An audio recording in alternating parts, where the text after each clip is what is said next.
Hello guides, आप लोग कैसे हैं? आशा करती हूँ कि आप सभी माता रानी की कृपा से ठीक होंगे और मैं भी ठीक हूँ। आज हलछठ है। तो आज मेरा व्रत तो नहीं है, लेकिन मैं शामिल हुई हूँ व्रत में। इसको ललही छठ भी कहते हैं बहुत लोग। ये व्रत संतान की प्राप्ति और सुख समृद्धि के लिए किया जाता है।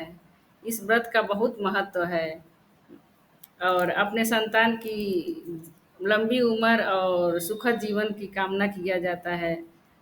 इस व्रत में हल से जोता बोया चीज नहीं खाया जाता है और फल वगैरह भी नहीं खाते हैं। फल वगैरह भी मना है। सिर्फ भैंस का दूध, दही और थी। तो मुझे एक कहानी याद है जो कि मैं आप लोगों को सुनाती हूँ। एक ग्वालिन की कथा है वो।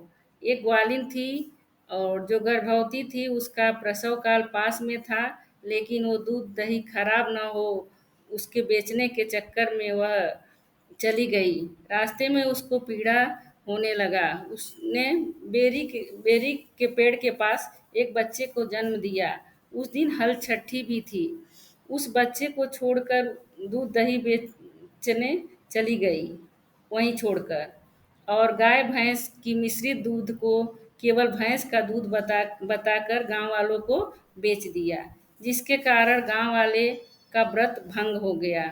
इसी के कारण उसके बच्चे को किसान का हल लग गया। उसके बच्चे को, हाँ, दु, किसान बहुत दुखी हो गया देखकर। और उस किसान ने क्या किया कि उस बेरी के कांटे को लेकर उसके बच्चे को घाव को सिल दिया और चला गया। ग्वालिन आकर देखी, लौट कर देखी तो बच्चे की दशा देखकर ग्वालिन बहुत दुखी हुई और रोने लगी। तब उसको अपने किए का याद आ गया। उसने तुरंत प्रायश्चित किया और उसने जाकर सभी गांव की महिलाओं से सच बताया और सभी गांव की महिलाओं से माफ़ी मांगा। गांव की महिलाओं ने उसे माफ़ किया और आशीर्वाद दिया। जब ग्वालिन वापिस पहुंची तो देखा कि उसका बच्चा एकदम स्वस्थ था और खेलते हुए मिला। तो ये थी ग्वालिन की कथा और इसी के साथ आप लोगों से विदा लेती हूँ। Okay, bye bye.